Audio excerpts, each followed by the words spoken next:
Earlier, we had a picture of you up, and it had the saying, "You are more than you imagine. Know your true self." Would you explain what you mean by "you're more than you imagine"? Know your true self.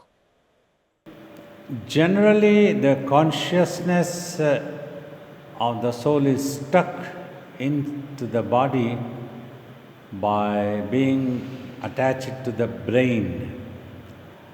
So, thus, it would have given everybody a consciousness of themselves as this physical body. Now, if we see to this physical body, it is limited, its existence period also limited, its total health also is limited. Though we might try to keep it as healthy as possible, but it is limited. So that is when we try to tell beyond the birth and death of this physical body, you are that immortal soul, you are more than what. So, thus, also I have used the sentence, you are more than what you might be imagining or you are imagining. So, that is that first thing to tell that you are that soul or that, to be more precise, the ultimate truth. So, Baba, when the brain or consciousness comes in contact with the brain, is that what creates the I am sense? Yes, that sense, and also not only it creates the I am sense, it also fools the one not showing that consciousness of existence exactly. Instead, a form is shown. Just like on a blackboard, something is written. So I try to brainwash. Can you look at this blackboard? This is what you are. Whereas you are having a human body, you are sitting at a distance and watching the blackboard. Like that, the consciousness also gets fooled by the brain's reflections about the self itself. It starts considering brain, physical body as the self. So it limits itself in a narrow-minded way.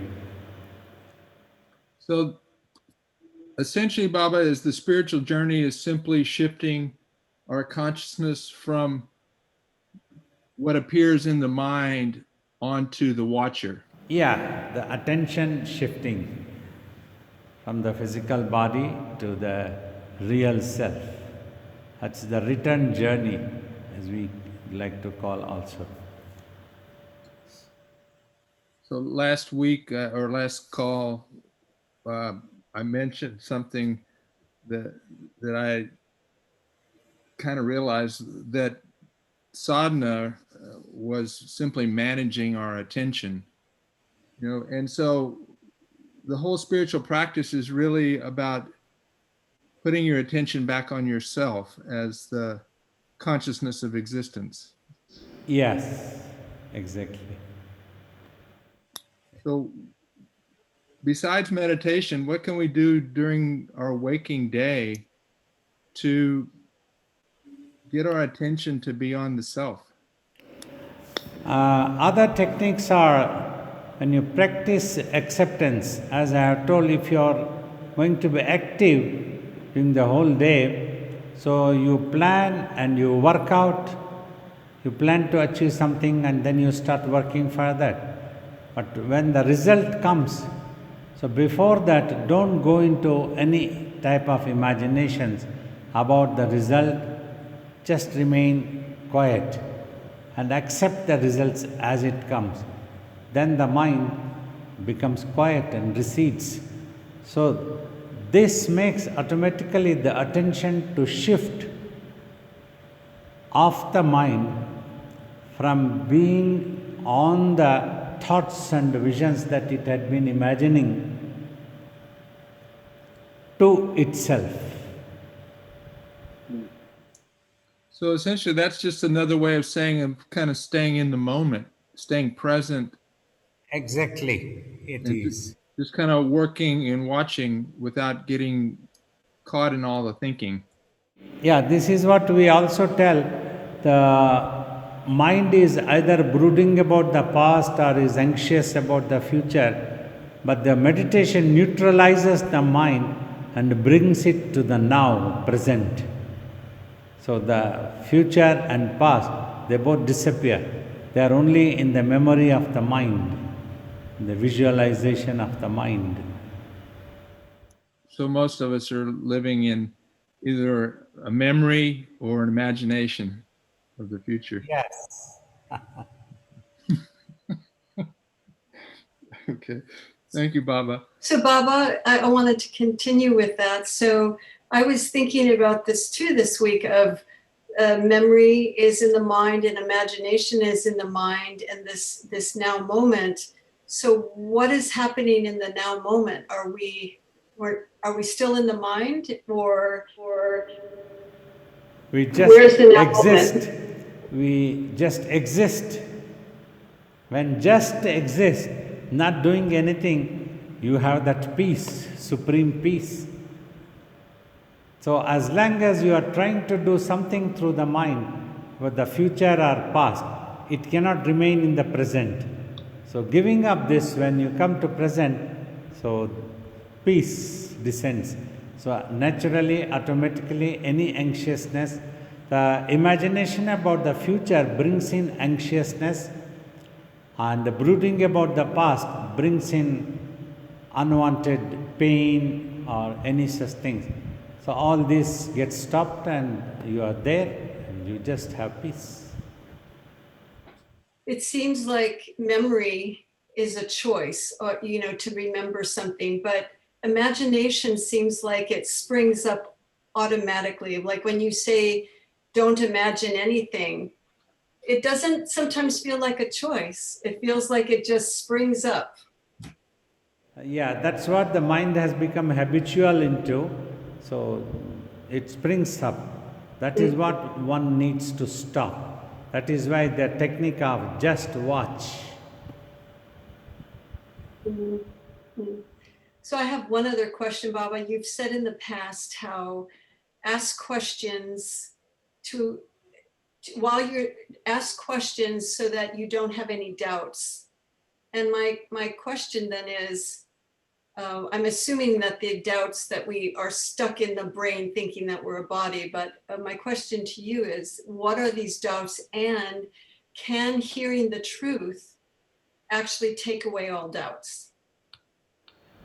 Yes, that is the reason after we completed our tapas as ordained by the Guru, we decided that we will take the mission into this direction. Apart from teaching the meditation, we will give sufficient time substantially for people to ask questions and with all affection and care we'll start answering.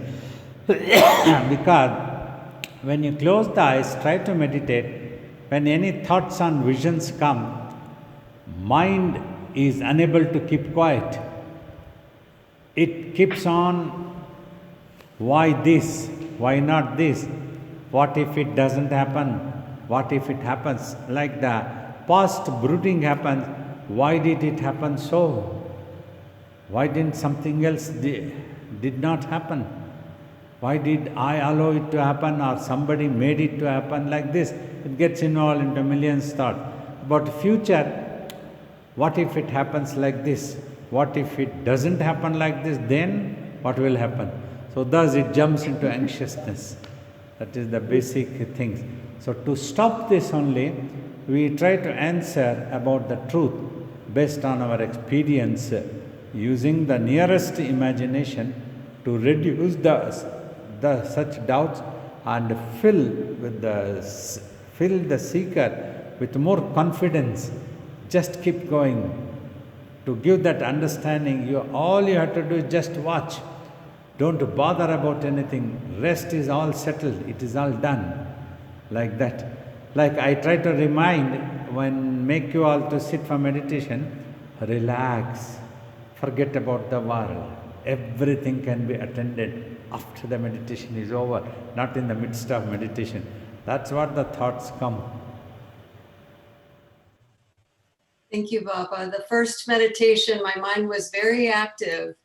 And I felt I could see when you said on the second meditation, you said, don't even worry about it, just relax. It doesn't matter if your mind's thinking. And the second meditation was really peaceful and settled. So thank you for that. Thank you. Okay, Baba, the more I meditate, the more I realize that I'm living a myth and that all stories and plays, everything is a myth and in my mind. So are we creating a myth or should we never have a myth? I know we're energy and atoms and music. So my question is, I just feel like I'm breaking myths and I don't know what myth is going to happen next. When you go on breaking the myths, means all illusions which never existed is given up. That is what happens, myths breaking means. So then you would not create any further myths if you continue meditation. Once for all, one day the meditation finishes all myths and brings you face to the truth. So when it becomes totally silent, when there are no more myths, means no more imagination. As long as there is an imagination, so there is a myth always.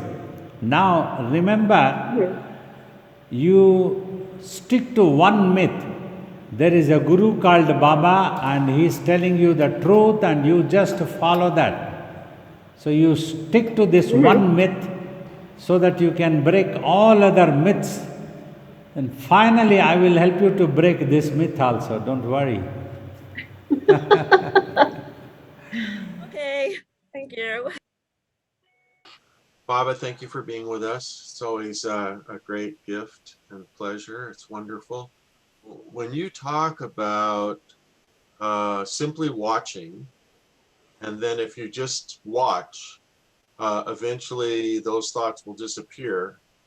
It's a little contrary to this this other thing that I've experienced. So let me give you an example. In the realm of lust, there's lust for power, there's lust for prestige, there's lust for money, and then there's also sexual lust. So if I'm thinking about something material that I want to have, like a boat, and I just watch, chances are that those thoughts will eventually disappear and just consciousness remains. But in the realm of lust, sexual lust, my experience has been the opposite. Maybe it's because there's such a physical charge involved, you know. So when I'm thinking about a sexual thought, what I tend to do is just push it away rather than just watch, because it doesn't seem like I have that same effectiveness of just watching. It just makes it get bigger. So could you speak about that, please? I'll try to explain one thing about this lust and greed that happens. You know, it is the soul which is in the form of mind, which imagines and induces the physical body to get into such an action. Whereas whatever the body gets due to its imagination or actions, whether there's any worldly objects, any bodily enjoyment or anything, scientifically, if one day you all observe through deeper meditation, the mind and the soul, in other words, that which is the real self, can never really enjoy actually of any object matter of this world or the physical body, because it is there with imagination, and its enjoyment is also only with imagination. It feels as if that enjoyment is happening to it whereas nothing is happening to that. So thus, in imagination, when the consciousness is sucked, just like suppose you enjoy a movie, you have nothing to do with the movie, even as the soul or the mind also, you are not at all touching anything of the movie. It is simply an illusion that is being projected and that is being played on the screen. Watching that, the mind, consciousness, tries to enjoy in imagination. So this is the truth. You eat a piece of cake that you are holding in the hand, and the mouth eats and it goes to the body. At the most, it may sustain the body, but it doesn't help the soul at all. The soul doesn't need it for its enjoyment. It has temporarily lost the peace and acquired this lust and greed because of only continuous habitual imaginations about such things. So this is what my opinion, and this can be stopped only by strong, regular, consistent practice of meditation, wherein apart from you shifting the attention, you are taking control of yourself also. You can restrain, you can realize the truth, because you already is contented, you already is very happy, and you already is at peace, supreme peace. Then you don't need anything else to give such peace. Unnecessarily you are wasting an energy. So when this realization comes, then you will go for the need. You won't be greed anymore. You will give that necessary food to sustain the physical body in this world, and you won't become greed to eat 100 pieces of cake. Like that. That can be achieved through the practice of meditation. This is what the advice and my comment on these lust and greed things. All right. Thank you, Baba. I'll work on it. I understand the larger picture of the meditation and consciousness, and all you're telling me, how that form and how to stay in the present. But these samskaras, how can you talk to more about how to dissolve these samskaras? They're so, the ones that are thick are so thick and so powerful. So what else can I do? Yeah, I understand. Now I will try to comment on this. So before commenting, I would appeal to all participants. I am not against anybody living in this world. That's very important. What one needs to understand is only the temporary phase of this world. That is what our teachings is. We don't blame the world. We don't blame anybody if they want to live in the world. Well, now, mind, by remaining ignorant of the real self and the capabilities of the real self, have forgotten long time, had got attracted to this world, life after life, since time immemorial. Just like example is the emperor's son, the prince, but temporarily son forgets that he is emperor's son and gets attracted to the gate watchman and goes on wanting to become a gate watchman, and then he imagines my enjoyment is in this watchman, becoming watchman, whereas he could have enjoyed being the son of an emperor. That is what the connection of you with the soul and you with the world happens. The moment or one day when your mind's inner layers realizes that you belong to the divine, you are one with the divine, you are not the worm that has been created to suffer in this world. To be happy, to be at supreme peace is your existence right. Not even for a moment that you have to suffer, if only you realize the truth about yourself. After this means now you meditate, you practice, you achieve one day self-realization, suffer. Then you can continue to live the same normal life that you are living now. Then also, whether it happens or not, you will always be happy, at peace, because you have realized the self. It doesn't matter whether you become a gate watchman or not, because you have realized you are the son of an emperor. So that's what happens. So nobody will blame if you still want to be a gate watchman, but you know that you are just playing a role of a gate watchman, but actually you are the son of the emperor. That will give you enormous peace, supreme peace at all times, and anything happening as the gate watchman will not disturb your peace for any time. It will not give you, it will only be temporary.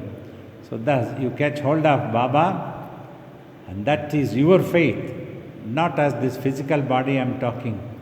That Baba which is your total faith, don't give up that faith. That will take you out of this illusion of the fog and all such things. Hey Baba, thanks for taking my question. So I have a question, and it is, what's the best way to figure out what's the next thing you should do in your life, and in general, what you should do with the rest of your life?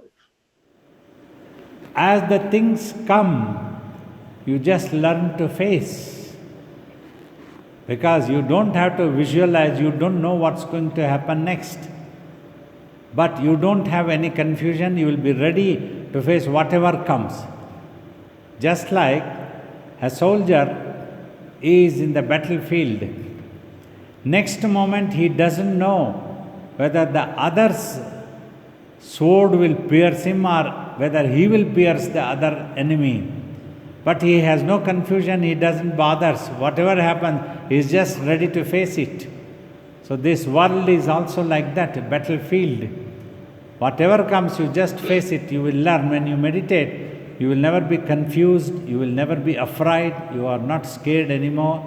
You have your peace and contentment. You will just go on doing whatever comes in your way.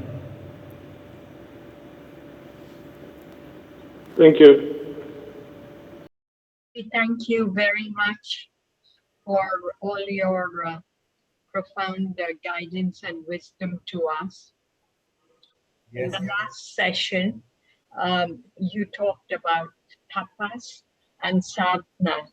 And is our understanding correct that tapas in a way is next higher?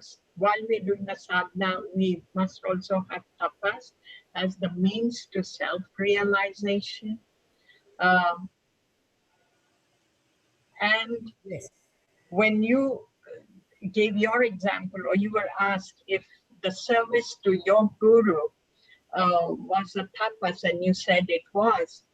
And then my question is, we who are living in this world, New York, California, Washington, wherever it is with our busy lives, if we are doing our work with full commitment to the divine, to the self, being conscious of that and working very intensely in our day-to-day activities, be it university or whatever, then is that also, can that become a tapas for us?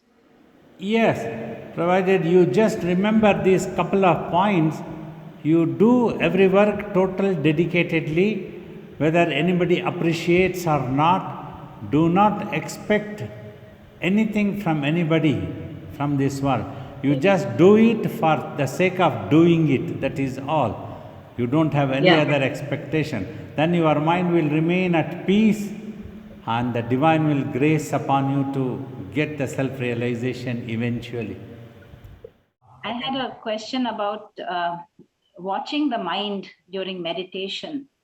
I find that every day the meditation is not the same. Some days it comes easier than other days, and certain days the mind may be peaceful and very focused, and if I look there, I can look there and I can connect. But there are many days where that does not happen. Mind seems disturbed for various external reasons. So my question was, I know that you said that you get up for some time, take a break, drink some water, come back. That may not work very well for me. I may get distracted and may not come back and sit, though I want to sit. Is there any other way I could get back to focus? And just by sitting, what is the most effective way? Should I talk to the mind, or should I just pray to the Guru? I just want to connect back to the one-pointedness. I'm looking for that. So one idea is, even if you need to get up to have a glass of water, but during that time, remember that your Guru is standing there with a cane. If you don't come back and sit, he is going to cane you. Then you will become serious, come back and run back. Oh my God, Swamiji is going to kill me if I don't sit. I will have to. You will give up everything and then sit down. So something like that will be helpful. Like to whichever figure, like you are devoted to Swamiji, so you always remember that he is there to slap you all the time. So then you won't dare give up the meditation. So then continue with the same technique. Just watch, let it happen. Then think yourself, we can attend to any work after the meditation is over. Just now I have to relax. During meditation, not to bother about this work. We can bother afterwards. There is so much of time is there we can do. Like that you think and convince yourself, assure yourself, then you will be able to continue the meditation. I need your grace, Babaji. Definitely, we'll pray for you. Thank you.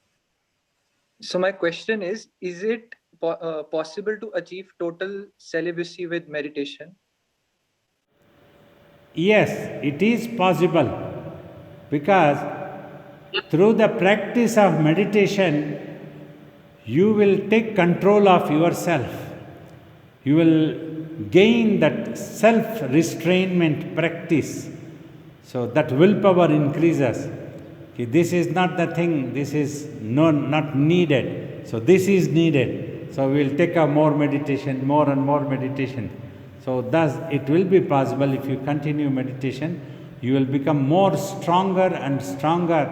That is the important thing. You might be able to stop the whole world, but if you are unable to stop yourself, so you cannot stop anything. That's what the teaching is. So you will gain, you will be able to stop yourself. So you continue practice meditation more vigorously. Thank you. I seek your blessings. We'll pray for you. Baba Pranam, thank you so much. I hope it's not too late, but my question is quick. I was thinking, Baba, like in this world, there are a lot of things that sound like following rules, like Earth is rotating, it's perfectly, it takes 24 hours, right, around the sun. There are other scientific laws that work no matter what, right?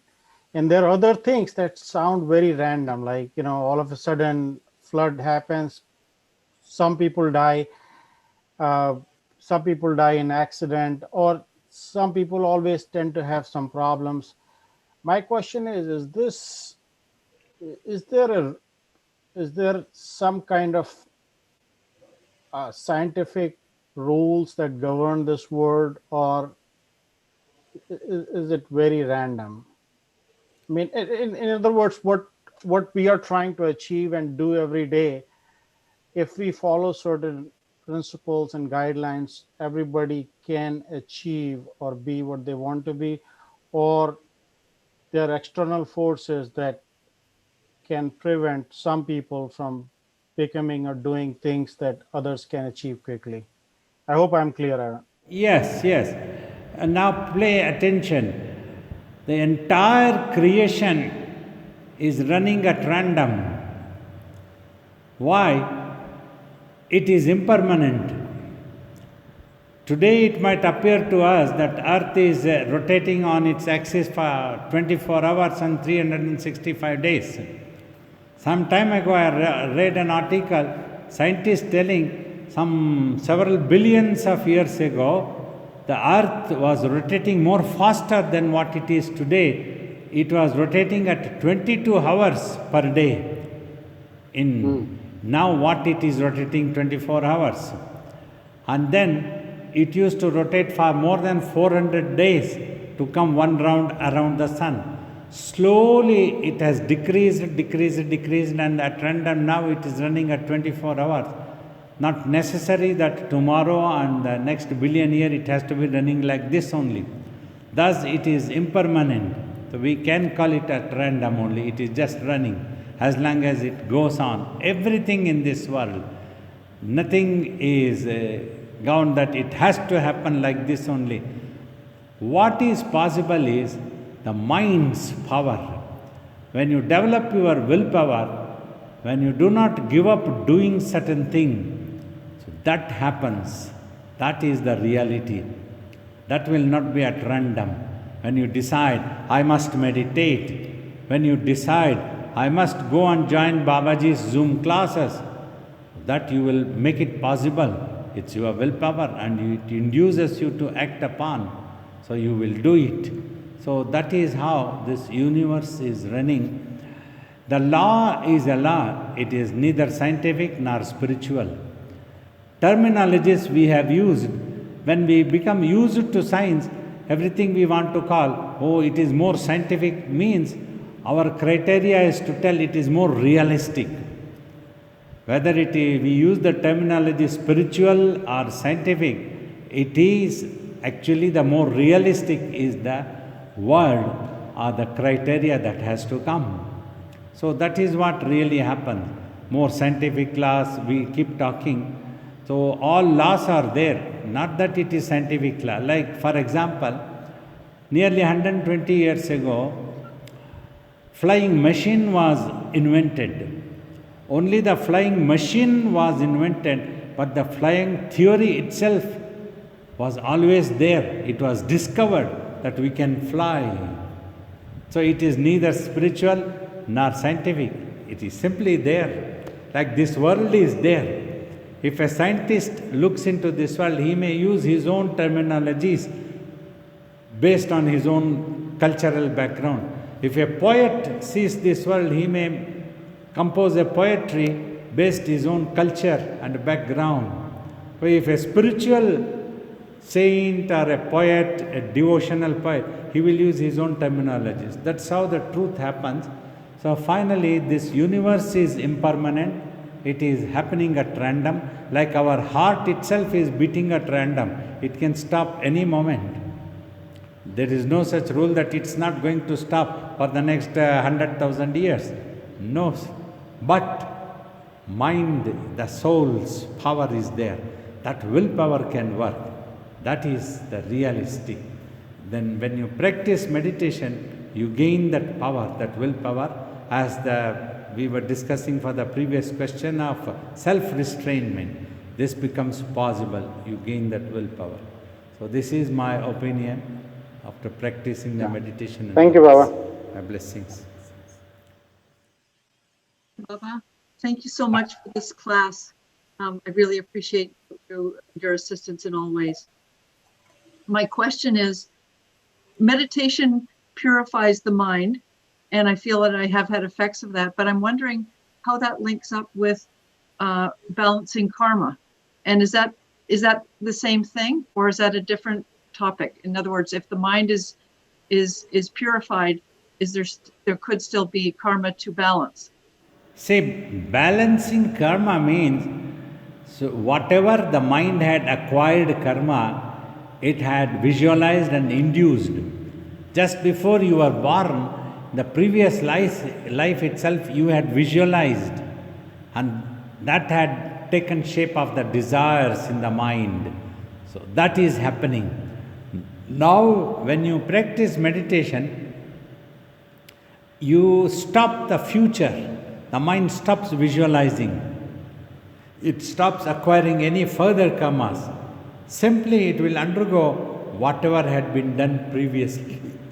So that also the mind will not notice or bother, it will overlook and ignore. It will simply keep going. Like for example, so I am going on this earth teaching this awareness. So in the midst, if I fall ill or if any suffering comes, if any trouble comes, no problem. I will continue my work. So that was karma of the previous. Like a yogi has stopped the future karmas. The previous ones will all go, even for a yogi also, for a divine also, anybody who is born. So we are scared not to we are scared and fearful of facing the world. That's why this karma we are confused. Otherwise there is no such thing that we have to stop. If we meditate, we can definitely balance the karma and stop the future. Okay. I also had a feeling that an hour a day isn't enough meditation. And I wasn't sure, you know, it seems like, gee, if you did when you were doing your extended period of meditation and you were doing, say, 20 hours a day, that's like us meditating 1 hour a day for a month. And it just seems so pathetically small. You don't have to feel like that. If you are active in the world, if you are able to do only 1 hour meditation, all other times you adopt the method that your mind simply accepts the thing as it happens. Acceptance also can give a beautiful meditation. You go on working, whatever desire is there, whatever you want to achieve, you just go on working. If the result doesn't happen according to your expectation also, simply accept that.